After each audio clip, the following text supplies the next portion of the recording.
കോൺഗ്രസ് ഭരിക്കുന്ന എറണാകുളം വെങ്ങോല പഞ്ചായത്തിൽ പെൻഷൻ തുക തട്ടിയെടുത്ത കോൺഗ്രസ് നേതാവ്. മാനദണ്ഡങ്ങൾ ലംഘിച്ചും വസ്തുതകൾ മറച്ചുവെച്ചും അനർഹമായി വാർദ്ധക്യ പെൻഷൻ സ്വന്തം പേരിലാക്കിയാണ് കോൺഗ്രസ് നേതാവ് CK കുമാരൻ തട്ടിപ്പ് നടത്തിയത്. തട്ടിയെടുത്ത പെൻഷൻ തുക പലിശ സഹിതം തിരിച്ചടയ്ക്കാൻ പഞ്ചായത്ത് സെക്രട്ടറി നിർദ്ദേശം നൽകി. ജില്ലാ കളക്ടറുടെ നിർദ്ദേശപ്രകാരം ജോയിന്റ് ഡയറക്ടർ നടത്തിയ അന്വേഷണത്തിലാണ് കോൺഗ്രസ് ഭരിക്കുന്ന വെങ്ങോല പഞ്ചായത്തിലെ 20-ാം വാർഡിലെ നെടുമല വീട്ടിൽ CK കുമാരൻ നടത്തിയ തട്ടിപ്പ് പുറത്തുവന്നത്. 2017 ഫെബ്രുവരി മുതൽ പെരുമ്പാവൂർ നഗരസഭയിൽ സർക്കാർ ശമ്പളം പറ്റുന്ന സ്ഥിരം ജീവനക്കാരിയായ ഭാര്യയുടെ ജോലിയും 4,28,340 രൂപയുടെ വാർഷിക വരുമാനവും മറച്ചുവെച്ചാണ് കഴിഞ്ഞ 4 വർഷമായി കുമാരൻ വാർദ്ധക്യ പെൻഷൻ കൈപ്പറ്റുന്നത്.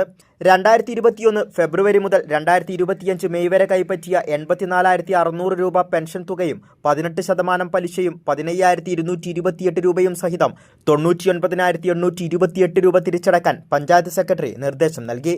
പെൻഷൻ തട്ടിപ്പിൽ കോൺഗ്രസിന്റെ നേതൃത്വത്തിലുള്ള പഞ്ചായത്ത് ഭരണസമിതിക്കെതിരെ അന്വേഷണം നടത്തണമെന്ന് ഇടതുപക്ഷ അംഗം അഡ്വക്കേറ്റ് ബേസിൽ കുര്യാക്കോസ് ആവശ്യപ്പെട്ടു.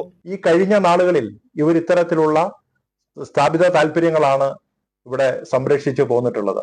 ഈ കാര്യത്തിൽ കൂടുതൽ അന്വേഷണം വേണം. പ്രത്യേകിച്ചും സാമൂഹ്യക്ഷേമ പെൻഷൻ വളരെ പാവപ്പെട്ടവര്, ദുരിതബാധിതർ, ഇവർക്കെല്ലാം കൊടുക്കേണ്ട, ഇവരെയെല്ലാം സംരക്ഷിക്കേണ്ട തരത്തിലുള്ള നിലപാടെടുക്കേണ്ട പഞ്ചായത്ത് ഇത്തരത്തിൽ സ്വന്തം താല്പര്യക്കാർക്ക്, സ്വന്തം പാർട്ടിക്കാർക്ക്, വളരെയധികം വരുമാനമുള്ളവർക്ക്, സർക്കാർ ജോലിയുള്ളവർക്ക്, അല്ലെങ്കിൽ വലിയ ബിസിനസ് നടത്തുന്നവർക്ക് ഇവരെല്ലാം തെരഞ്ഞു പിടിച്ചുകൊണ്ട് ഇവർക്കെല്ലാം പെൻഷൻ അനുവദിക്കുന്ന നടപടി ഉണ്ടായിട്ടുള്ളത്.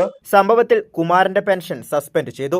അനധികൃതമായി കൈപ്പറ്റിയ മുഴുവൻ തുകയും പലിശ സഹിതം Kerala social security pension limited അക്കൗണ്ടിലേക്ക് ഉടൻ അടച്ച് സുകുമാരൻ രസീത് പഞ്ചായത്തിൽ ഹാജരാക്കണം. വെങ്ങോല ഗ്രാമപഞ്ചായത്തിൽ കോൺഗ്രസ് നേതാക്കൾ അനർഹമായി ആനുകൂല്യങ്ങൾ കൈപ്പറ്റിയതായി നിരവധി പരാതികൾ നിലനിൽക്കെയാണ് പെൻഷൻ തുകയിലും തിരിമറി നടത്തിയത്. കൈരളി ന്യൂസ്, കൊച്ചി.